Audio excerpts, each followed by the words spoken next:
Muy buenas noches, estimados y estimadas aprendices, ¿cómo están? Bienvenidos a la segunda sesión en línea del curso de Atención Integral de Urgencias a Víctimas de Ataque con Agentes Químicos. Yo soy José Mauricio Hernández Sarmiento, médico, y soy el instructor de este curso. Les recuerdo las fechas del curso. El curso de Atención Integral de Urgencias a Víctimas de Ataque con Agentes Químicos se inició el 21 de abril del 2026 y terminará el 26 de mayo del 2026. Sin embargo, las evidencias, y esto es muy importante recordarlo, serán hasta las 12 de la noche del día 24 de mayo, es decir, 2 días antes, 24 hasta las 12 de la noche se reciben las evidencias, el 25 se califican y el día 26 de mayo, que finaliza el curso, antes del mediodía estaré notificando en escena quienes aprueban el curso para recibir el certificado. Estamos ya en la segunda semana del curso que se inició el 30 de abril y vamos hasta el día 7 de mayo en esta segunda semana. Les recuerdo, la semana pasada tuvimos nuestra primera sesión en línea el día 24. Repasamos sobre las 2 evidencias de la primera semana de la unidad 1, que fueron realizar un cuestionario sobre la violencia de género relacionada con los ataques con agente químico y la realización de un mapa mental sobre los derechos de las víctimas de ataque por agentes químicos. Ese mapa mental mencionamos cuáles leyes generan protección a la víctima, protección en términos de salud, protección en términos de justicia, protección en términos de atención en los servicios de urgencia y protección en términos de preservar el trabajo después de haber sufrido un ataque de este tipo. Ya empezamos la segunda semana y en esta segunda semana los resultados de aprendizaje que tenemos son los siguientes, son 2 para esta segunda semana. La primera, cumplir con protocolo de atención de urgencias a víctimas de ataque con agente químico según los lineamientos. Vamos a repasar cómo son esos protocolos, qué puntos hay que seguir. Vamos a ver el protocolo tanto en el sitio del ataque como en el servicio de urgencias cuando la víctima llega al centro de salud. Es un protocolo nacional muy interesante, lo vamos a repasar. Y el segundo punto, resultado de aprendizaje para esta segunda semana, es cómo se realizan la toma de muestras con fines forenses de una víctima de ataque con agente químico, teniendo en cuenta también los protocolos existentes. Entonces, ¿por qué nosotros nos vemos involucrados en esto si normalmente debe ser la Fiscalía, Medicina Legal, la Policía Judicial? Porque la mayoría de estos pacientes, el primer contacto que van a tener después de su ataque va a ser con los servicios de salud. Entonces, es importante que una vez ingresen a los servicios de salud, el personal que los atiende en urgencias identifique si existe la oportunidad de tomar elementos de material probatorio que puedan ser utilizados para restablecer los derechos de la víctima. Entonces, en esta medida, el sistema de salud, el médico, la enfermera, el trabajador social, el psicólogo que está atendiendo al paciente en urgencias apoyará la toma y la recolección de estos elementos de material probatorio mientras la autoridad competente se hace cargo de esta labor. Posteriormente llegará policía judicial, posteriormente la víctima se dirigirá a medicina legal y allí recibirán estos elementos de material probatorio indispensables para el restablecimiento de derechos de estas víctimas. Entonces, tenemos que aprender cuáles son esas condiciones mínimas a tener presentes para la toma de estos elementos de material probatorio. Las evidencias Las evidencias de esta semana son dos. Recuerden que en el curso, a lo largo de las 4 semanas, cada semana tenemos 2 evidencias. La semana pasada tuvimos 2. Un cuestionario y el mapa mental.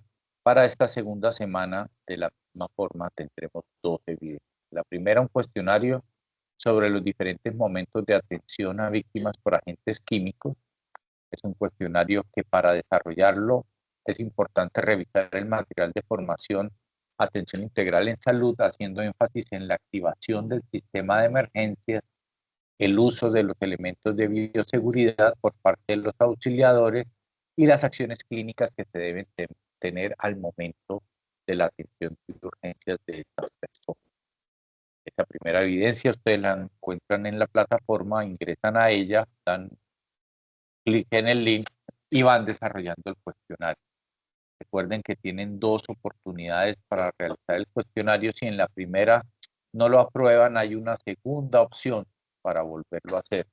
Y generalmente, en la segunda opción, generalmente la mayoría de las veces, ya el curso queda aprobado. Son solo 2 oportunidades. Si alguien por alguna razón en las 2 oportunidades no logra aprobar el cuestionario, me escriben por favor en el foro de dudas e inquietudes para evaluar la posibilidad de volverlo a activar, ¿sí? Lo importante es que lo aprueben esta evidencia. La segunda evidencia que tenemos para esta semana es un estudio de caso de una situación clínica de un ataque con agente químico. Para esta evidencia es necesario revisar el material de formación, toma de muestras forenses, haciendo énfasis en la forma como se recolectan, se embalan, se retulan y se entrega a la autoridad competente las recomendaciones prácticas sobre estas evidencias físicas. Hay que leer el caso clínico de Rosa para responder las siguientes preguntas. O sea que en esta segunda evidencia evaluaremos la evaluación clínica de urgencias y la forma como se recolecta, se embala, se retula, se registra y se entrega los elementos de material probatorio. Entonces vamos a referirnos al caso de Rosa y posteriormente vamos a responder las preguntas que tienen que ver con el caso de Rosa. Entonces el caso de Rosa lo van a encontrar en la guía de aprendizaje 1. En esa guía de aprendizaje, allí está el caso de Rosa en la página número 6. Yo me voy a permitir leerlo aquí durante la sesión y vamos resolviendo las 2 preguntas que nos hacen sobre el caso de Rosa. Entonces el caso de Rosa dice de la siguiente manera. Rosa es una mujer de 34 años que iba caminando por una de las calles de su municipio en compañía de su hijo de 10 años, cuando inesperadamente un sujeto desconocido le arroja una sustancia en el rostro y cuello, teniendo también lesiones por escurrimiento en la región posterior del tórax. Hubo salpicaduras de la sustancia en su camisa, por lo cual en el área de la manga izquierda se encuentra mojada. Inicialmente, Rosa es auxiliada por la dueña de un local comercial del sector, quien rápidamente llama a la línea de emergencias solicitando ayuda. Sin embargo, no alcanza a iniciar ninguna acción adicional de primeros auxilios porque se encontraba muy nerviosa. Transcurridos 10 minutos aproximadamente, muy rápido, llegan los paramédicos al lugar, quienes inician los primeros auxilios, valoran también al menor que se encuentra ileso, pero afectado emocionalmente.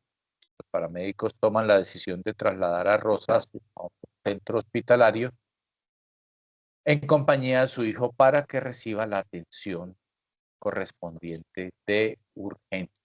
Bueno, el caso de Rosa, muy sencillo, pero muy explícito para ayudarnos a tomar decisiones. Rosa, quien va con su hijo, es atacada por un desconocido, le arrojan una sustancia que le afecta rostro y cuello y la parte superior del tórax y le impregna su camisa. ¿Qué pasa con Rosa? Inicialmente es auxiliada por una señora de un local comercial que la protege, pues el hecho de que le haya dado eh, la oportunidad de que ingrese es brindarle una protección, a que hace algo muy importante. Hace una segunda cosa también, que es llamar al sistema de emergencias a pedir ayuda. Faltó hacer una tercera cosa, pero con esas dos que hizo está muy bien, pero ella estaba muy nerviosa y no logró iniciar la tercera medida que hubiera sido muy importante tenerla presente, que es la irrigación con agua en el sitio de la quemadura. Pero muy valientemente esta señora, dueña de un local comercial, protege a Rosa, la, la retira del peligro, llama a urgencias e inicia el proceso de referencia. 10 minutos después llegan los paramédicos al lugar y trasladan tanto a Rosa como a su hijo, que inicialmente lo encuentran ileso. A Rosa, claro que sí, la encuentran, por supuesto, afectada.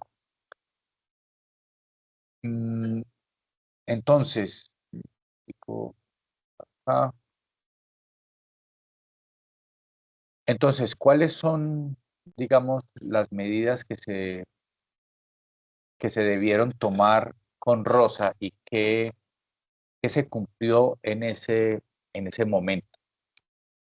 Aunque la primera pregunta de la guía es muy clara. ¿Cuáles son las acciones clínicas que se le deben realizar a Rosa en el servicio de urgencia?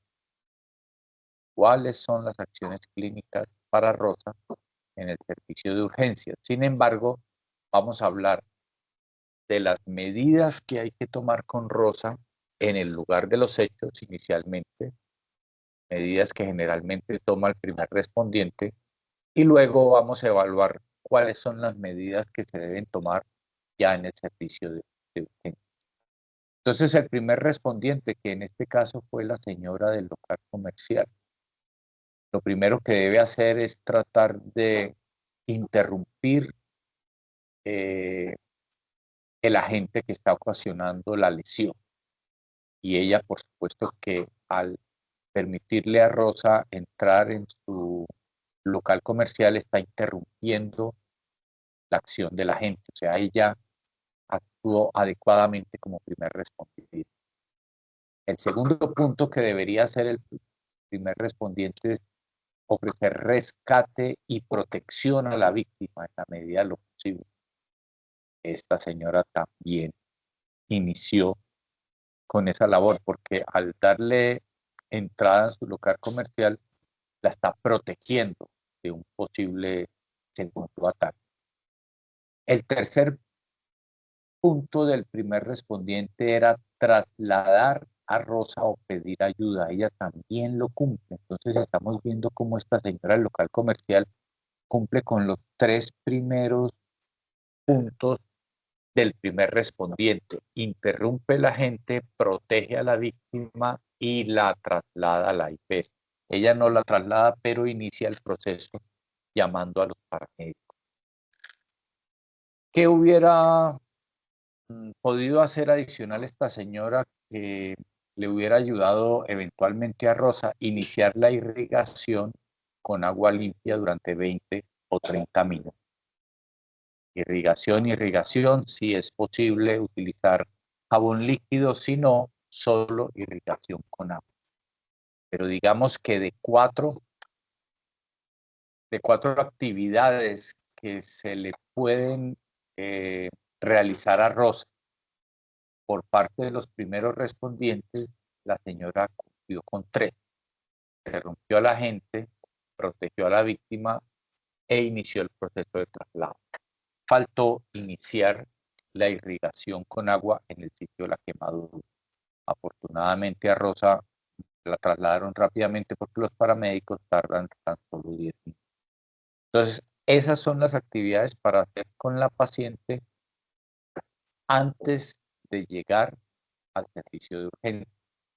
Pero la evidencia, esta evidencia que nos piden de esta semana, nos hace la pregunta es, ¿qué se le debe hacer a Rosa en el servicio de urgencias? Entonces, ahora sí, lo que se le debe hacer a Rosa en el servicio de urgencias es, primero, hacer irrigación, bien sea continuar la irrigación que hizo el primer respondiente o en este caso de Rosa que no se inició, iniciar la remoción del químico en el servicio de urgencias. Eso es lo primero que se debe hacer. Segundo, investigar la toxicidad sistémica, haciendo una valoración rápida del paciente. Ya les voy a explicar cómo debería hacerse esa valoración de la toxicidad sistémica que va a tener Rosa. Tercero, hacer el manejo local de la quemadura y el manejo de la analgesia. Y cuarto, remitirla a una unidad especializada de quemado. Entonces, esto sí es lo que nos pregunta la evidencia esta semana. ¿Qué hay para hacerle a Rosa en el servicio de urgencia? Vuelvo a repetir, entonces a Rosa en el servicio de urgencias ya se le cumplió la oportunidad de la atención por el primer respondiente en el sentido de la agresión, rescatando a la víctima, interrumpiendo a la gente, protegiendo a la víctima, remitiéndola. Ahora en el servicio de urgencias es iniciar, si no se ha iniciado, o continuar con la irrigación para hacer la remoción del químico. Hacer una valoración de la toxicidad sistémica como segundo punto. Hacer un manejo local de la quemadura y administrando analgesia. Y cuarto, remisión a la unidad de quemadura. Ahora, ¿cómo hacemos esa valoración de la toxicidad sistémica? ¿Cuál es el protocolo para la valoración de la unidad de la toxicidad sistémica? El protocolo de atención y de valoración rápida para un paciente en urgencia víctima de un ataque con agente químico tiene la mnemotecnia del ABCDE. Ya vamos a recordar siempre con esas 5 primeras letras del abecedario que debemos hacerlo, además que en ese estricto orden del ABCDE. ¿Qué significa cómo empiezo a hacer esa valoración rápida de Rosa? La A quiere decir, vamos a evaluar la vía aérea. ¿Y cómo evaluamos la vía aérea? Vamos a darnos cuenta si la vía por la cual le ingresa el aire a los pulmones a Rosa está permeable o fue dañada. Por ejemplo, si le tiraron un polvo, si tiene irritadas las fosas nasales, la cavidad oral, la faringe, probablemente ella tenga una alteración en la permeabilidad de su vía aérea.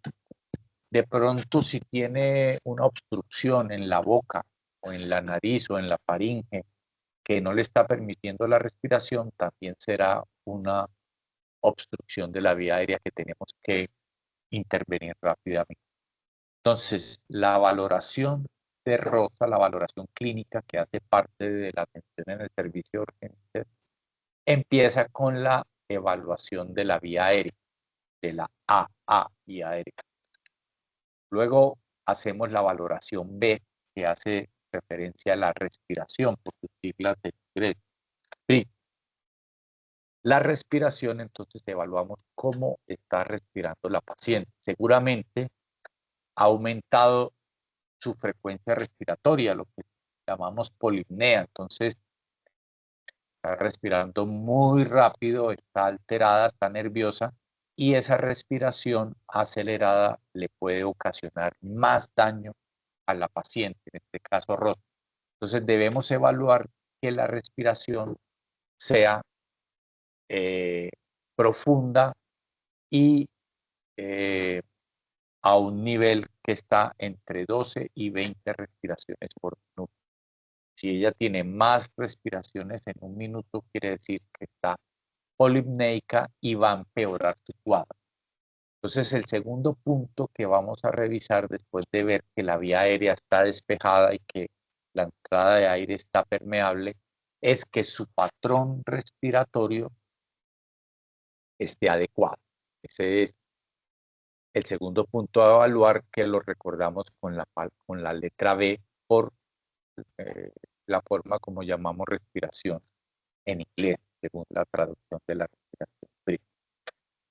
Luego seguimos con la C, que es circulación, y es el momento en el cual vamos a evaluar cómo está la frecuencia cardíaca, la presión arterial de la paciente, y vamos a tomar rápidamente una vena, vamos a canalizar una vena rápidamente para tener acceso eh, a la hidratación de la paciente, a la administración de medicamentos endógenos. Entonces, una vez he evaluado la vía aérea con la respiración con la B, me voy al punto C y evalúo rápidamente cómo está su sistema circulatorio, empezando por la frecuencia cardíaca y la presión arterial. Luego, según la mnemotecnia, seguiría la letra D, A, B, C, D, y en el momento de la D vamos a hacer una evaluación del estado neurológico de la paciente. ¿Y por qué D con neurológico? Porque vamos a evaluar si hay un déficit neurológico. Muy sencillo, evaluamos si hay déficit neurológico con la valoración del estado de conciencia. ¿Cómo valoramos rápidamente el estado de conciencia de un paciente que ha sido víctima de cualquier tipo de ataque? Preguntándole si está ubicado en persona, tiempo y espacio, si sabe quién es, si sabe dónde está y si sabe qué día es hoy. Entonces, en el punto D hacemos la valoración del déficit neurológico. Y ya el punto E es cuando empezamos a evaluar cuánto fue la exposición al agente químico y cuáles son los daños que presenta el paciente en ese momento. La E de exposición. Entonces vuelvo a repetir todo. La atención del paciente por el primer respondiente que se hace en el lugar de los hechos, esto no es lo que nos presenta la evidencia de hoy, pero solo para repasarlo, lo que efectivamente hizo esta señora del local comercial que le brindó los primeros auxilios a Rosa. Entonces, lo que debe hacer esa persona, ese primer respondiente en el lugar de los hechos, es interrumpir el agente que le está haciendo daño, proteger a la víctima y trasladarla a los servicios de urgencia. Eso hizo la señora que le brindó los primeros auxilios a Rosa. El cuarto punto que no lo alcanzó a hacer esta señora fue iniciar la irrigación en el sitio donde fue lanzado el agente químico. Eso no alcanzó a hacerlo, pero cumplió con su labor porque protegió a Rosa, la resguardó e inició el proceso de traslado. ¿Y qué es lo que debemos hacer ya en el servicio de urgencias? ¿Qué es lo que en realidad nos pregunta la guía de hoy? En el servicio de urgencias del paciente tenemos que iniciar o continuar la irrigación para remover el químico, es lo primero que tenemos que hacer. Segundo, vamos a evaluar el estado clínico del paciente, evaluando la toxicidad que el paciente tiene a nivel sistémico. Tercero, vamos a iniciar el manejo de la quemadura, tanto a través de la analgesia como de los manejos locales de la quemadura. Y cuarto, vamos a remitirla a la unidad de quemadura. ¿Y cómo hacemos esa investigación, esa valoración de la toxicidad sistémica? Vuelvo a repetir, con la mnemotecnia de las 5 primeras letras del abecedario, que son el A, B, C, D, E. A, vía aérea, que esté permeable, que no tenga ninguna obstrucción en la vía aérea. B, la respiración, saber que está respirando bien, que tiene un buen patrón respiratorio. C, circulación, evaluando cómo está su frecuencia cardíaca, cómo está su presión arterial, y canalizándola rápidamente para tener acceso a una vena permeable.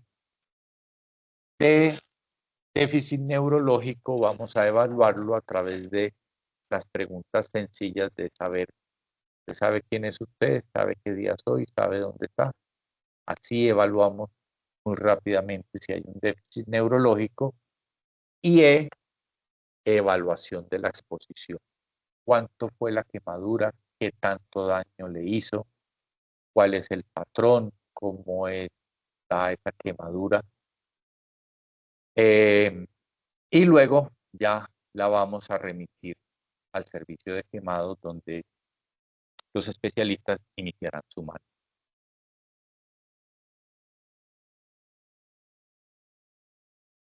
Entonces, muy bien, ese es el primer punto de la segunda evidencia. La primera evidencia es el cuestionario, la segunda es el caso de Rosa. Entonces, ya vimos cuáles son las acciones clínicas. Ahora, en la segunda pregunta de esta segunda evidencia es cómo se realiza la recolección, el embalaje, el rotulado y el registro de la cadena de custodia de los elementos de material probatorio y de la evidencia física.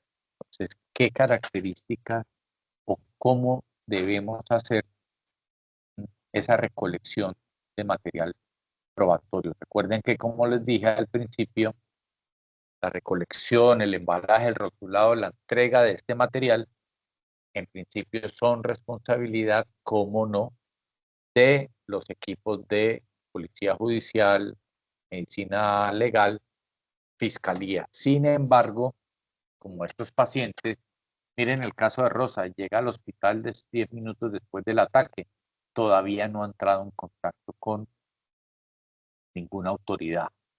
Entonces, ella primero tuvo contacto con ese primer respondiente, que fue la señora del local comercial, y ahora tiene contacto con los equipos médicos. Entonces, mientras los equipos de justicia y de policía judicial y de medicina legal llegan o se hacen cargo del caso, es preciso ir haciendo la recolección, el rotulado y el embalaje de esas posibles pruebas.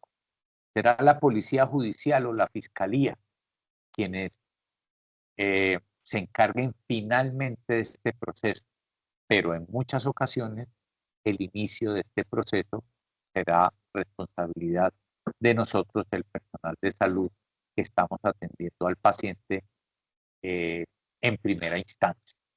Ya después se reporta a la policía, se hace el canal de atención y van a llegar los encargados de hacer. El primer punto para tener en cuenta en este proceso de recolección, rotulado, embalaje de los elementos de material probatorio, y es muy importante, quizás el que más, porque si no vamos a pasar de tener una víctima a tener dos, y es que la persona que va a atender a la paciente o a el paciente y que va a hacer esta recolección debe tener todas las condiciones de bioseguridad y protección. Debe prepararse, debe ponerse un tapabocas, unas gafas de protección, unos guantes idealmente de nitrilo o guantes de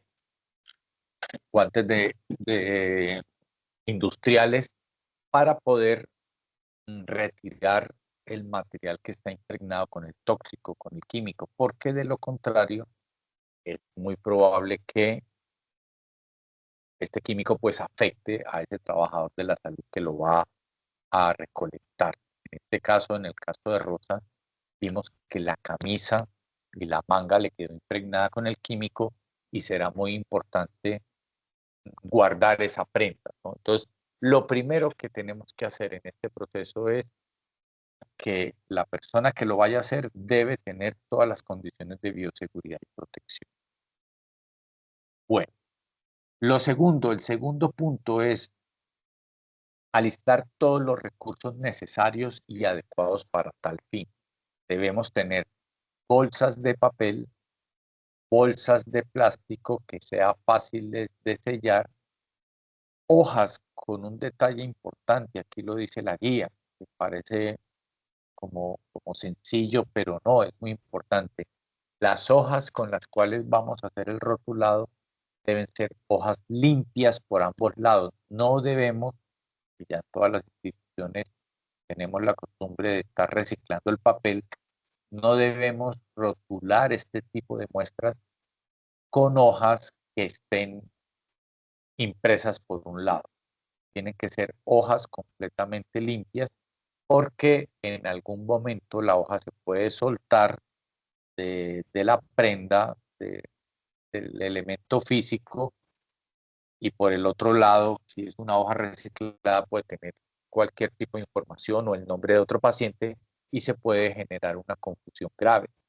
Estamos hablando de un hecho que genera eh, una intervención legal. Entonces, alistar todos los elementos necesarios para hacer este embalaje rotulado, teniendo lapiceros, hojas de bolsas de papel, bolsas de plástico que se puedan sellar, hojas sin ningún membrete, hojas completamente limpias. Tercer punto, se deben diligenciar por separado el rótulo y proceder a adherirse al embalaje. O sea, si aquí tengo la camisa de rosa, pues yo debo escribir en la hoja por aparte que esta es la prenda de vestir número 1, la camisa de rosa, y anexarla o pegarla a la bolsa donde estoy embalando la camisa de rosa, ¿sí? O sea, hacerlo por separado, marcar la hoja y luego adherirla al embalaje. Y no al contrario, tener el embalaje, pegar la hoja y luego sobre la hoja, también parece sencillo, pero no, porque si ya está la hoja adherida a la bolsa donde está embalada la camisa y yo la voy a marcar, probablemente el marcaje no me quede correcto. Entonces la recomendación es tener una hoja completamente en blanco, que no tenga ningún tipo de impresión, en el que yo pueda escribir claramente los datos de esa prenda de la paciente y numerar ese primer elemento de material probatorio. O sea, yo lo voy a diligenciar primero y luego lo voy a anexar al embalaje. Para el embalaje se deben usar bolsas de papel y posteriormente bolsas de plástico. O sea que idealmente vamos a meter las cosas primero en una bolsa de papel y luego en una bolsa plástica. Evitar a toda costa el contaminarla con elementos o soluciones que utilizamos en la atención a heridos, como, no, aquí está la camisa, pero está como manchada o está untada de sangre, le voy a echar un poquito de alcohol, de isodine, de prepodine, no. Tal cual la prenda, en este caso era la camisa de rosa, la vamos a tomar, a colocar en una bolsa de papel, luego en una bolsa plástica y luego le vamos a adherir el papel en el cual está rotulado, que lo rotulamos por aparte y luego lo pegamos a la bolsa del embalaje. No utilizar ninguna sustancia. Que venga, lo lavo un poquito, echémosle un poquito de solución salina. Nada, tal cual llegó la camisa, tal cual la vamos a guardar. Puede que se hubiera iniciado antes del ingreso a urgencias de un lavado, una irrigación con agua, si la señora del local comercial lo hubiera iniciado, bueno, no importa, la camisa quedó mojada, ya vamos a ver que cuando tenemos prendas mojadas, húmedas, debemos dejarlas secando y luego guardarlas en la bolsa de papel y luego en la bolsa plástica, ¿cierto? Si por alguna razón tenemos una, un objeto de la víctima y también un objeto del sospechoso, de pronto Rosa mandó la mano y le quitó las gafas al sospechoso, ¡guau! Le quitó una gorra al sospechoso, al que la atacó, al victimario. O de pronto se le cayó el frasco o la jeringa donde llevaba el material. Nunca mezclar, y la señora puede llegar con eso al servicio de urgencias. Mire, con esto me atacaron. Hay que separarlas y, por supuesto, la rotulación y el embalaje será por separado. Nunca el material de la víctima y del sospechoso deben estar en contacto. Nunca deben estar en contacto. Las prendas húmedas o cualquier material que se encuentre húmedo, lo ideal es dejarlo secar a temperatura ambiente, no extenderlas al sol. No vayan donde extienden las sábanas, pongámoslas al sol y luego las recogemos. No. Esas prendas que están mojadas, intentar colocarlas en un sitio interno sin exposición al sol, sin exposición al agua, dejarla secar y luego empacarla en una bolsa de papel y luego en una bolsa plástica. Y por supuesto, rotularla. Al recolectar este material probatorio, tener presente que este material puede contener huellas latentes del agresor. Por lo tanto, la manipulación de este material siempre será con guantes, como les dije. Guantes de látex son muy poco resistentes al contacto con los químicos. Son mejores los guantes de nitrilo o los guantes industriales, que son más gruesos, tienen mayor protección. No podemos manipular estas prendas, y menos si encontramos el frasco donde venía el líquido, la jeringa donde venía el líquido, las gafas del agresor, la gorra del agresor. Bueno, no debemos manipular ninguno de estos elementos de material probatorio sin guantes, porque si no dejamos nuestras huellas en esos elementos y luego se puede generar una confusión en la investigación judicial. Pero ¿cómo así? Si aquí estamos encontrando estas huellas, esta persona es la persona que trabaja en el hospital. Entonces no debemos contaminar, entre comillas, realmente no es contaminación, no debemos alterar mejor las huellas que tienen estos elementos de material probatorio, ¿cierto? Porque de lo contrario se va a perder la oportunidad de identificar al agresor y hacer justicia. Yo creo que eso es lo importante, hacer la marcación normal y cuando lleguen las autoridades competentes, hacer la entrega respectiva. Entonces vamos a repasar.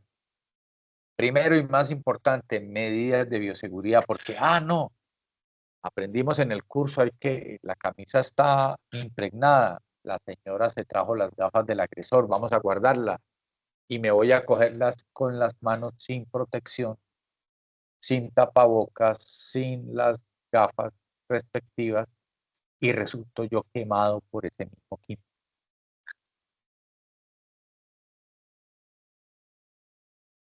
Qué pena. No, hay que estar muy atentos de tener todos esos materiales de prevención, todas las condiciones de bioseguridad, protección y prevención para yo resultar también afectado por ese químico.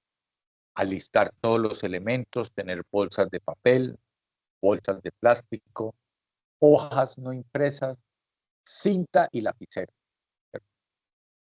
Cuando yo ya voy a rotular para marcar algo que tengo embalado en las bolsas, hacer el rótulo aparte y luego pegarlo.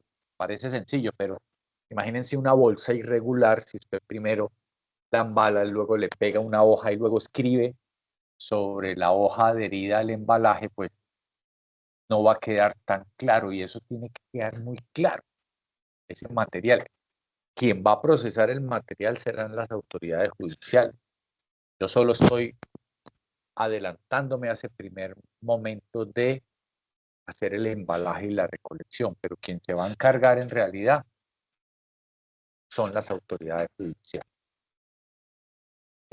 Nunca utilizar papel preimpreso, como les dije, evitar el uso de cualquier sustancia del servicio de urgencias que puede ser de la manera más sencilla que se diga, ay, esto, echémosle un poquito de alcohol para quitar esto, o está untado de sangre, echémosle solución salina y limpiemos. No, tal cual llega, tal cual la guardo.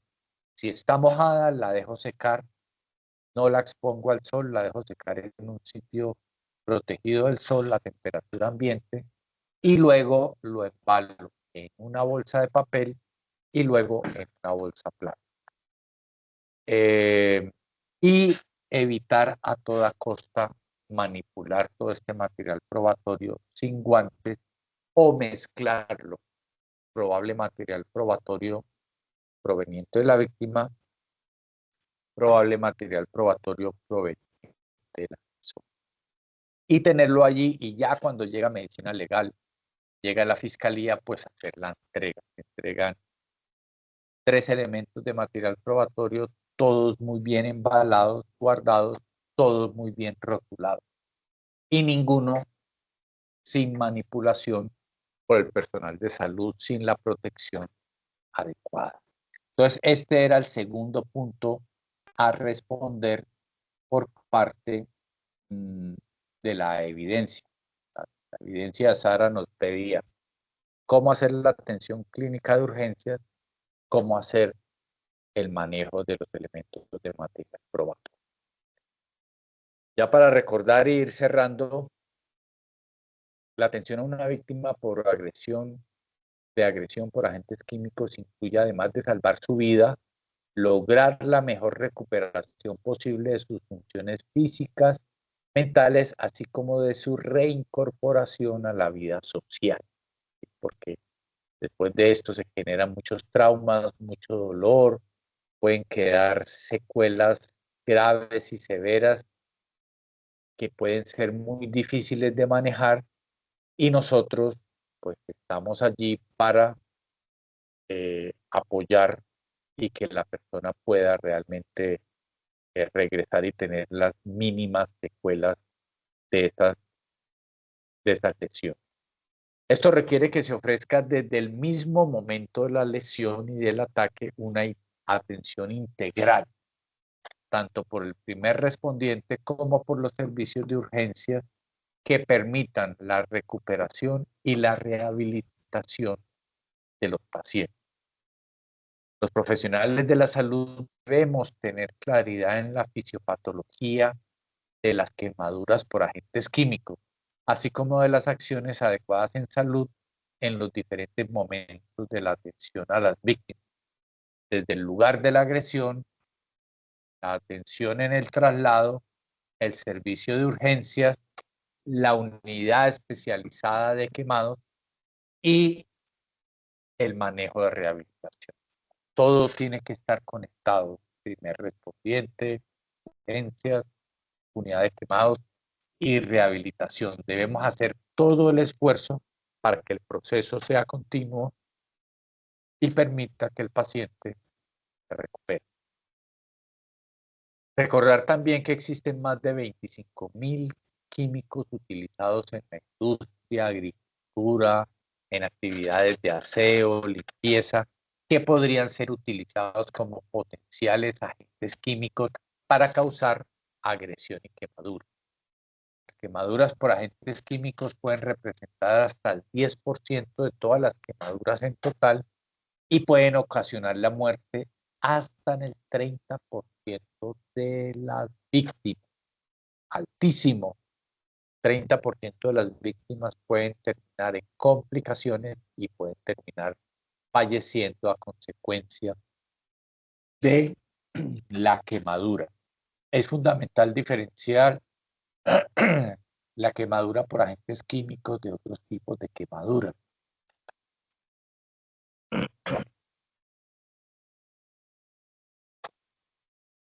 Especialmente porque en pocos minutos de contacto con la piel o los ojos se pueden generar daños irreversibles y porque teniendo en cuenta el mecanismo de lesión, el tiempo de exposición, pueden generarse diferentes tipos de lesión.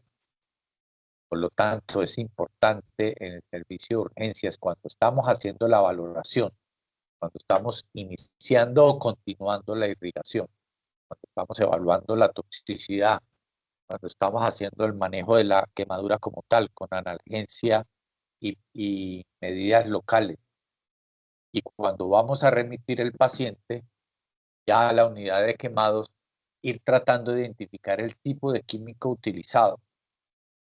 Como decía anteriormente, pueden haber hasta 25.000 químicos, sin embargo, hay unos que más se utilizan. En Colombia, según las estadísticas, el que más se utiliza es el ácido sulfúrico, que se encuentra en las baterías de las motos y de los carros. Es lo que más se suele utilizar, generando un daño terrible.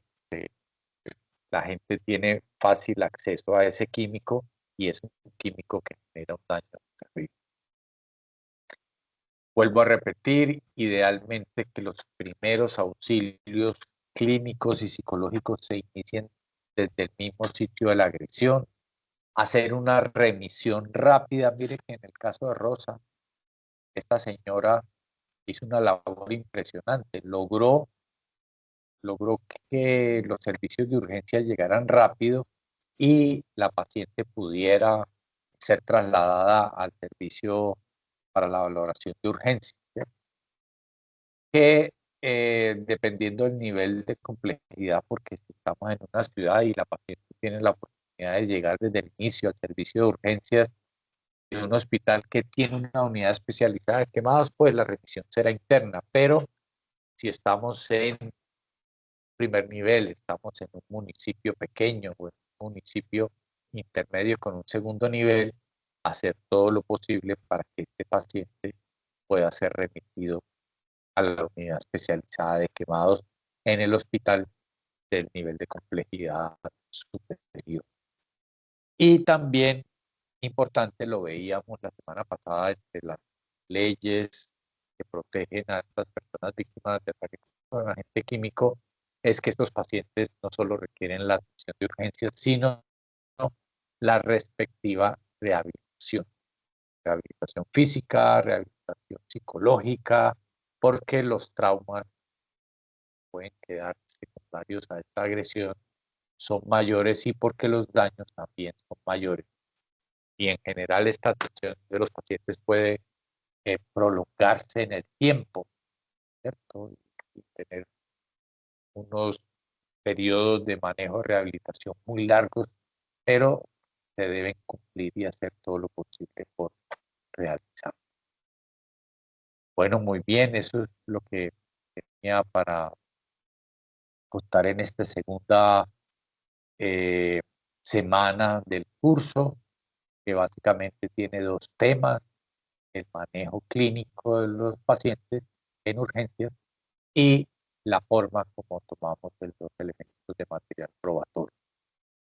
Durante esta sesión revisamos no solo la atención clínica, sino la atención prehospitalaria. No nos la estaban preguntando, pero la repasamos. Y repasamos, cómo no, cuál debe ser la atención hospitalaria en el servicio de urgencia, cómo debe ser la valoración, y también en esta clase, en esta sesión, repasamos punto por punto la forma como se deben tomar las muestras con fines forenses para que la víctima pueda restablecer sus derechos. No podemos perder esa primera oportunidad de recolectar el material, porque si ya se pierde esa primera oportunidad, de pronto no hay una segunda. Entonces el equipo de urgencias del hospital probablemente no esté entrenado en su formación de pregrado de cómo se manejan esos materiales, pero en este tipo de cursos y en estas capacitaciones aprendemos a hacerlo y colaboramos con el restablecimiento de los derechos de estas víctimas a través del buen manejo de los elementos de material probatorio, que permitirán que la justicia pues pueda identificar el agresor y pueda restablecer los días. Me imagino que estarán viendo esta sesión pues en diferido, perdón,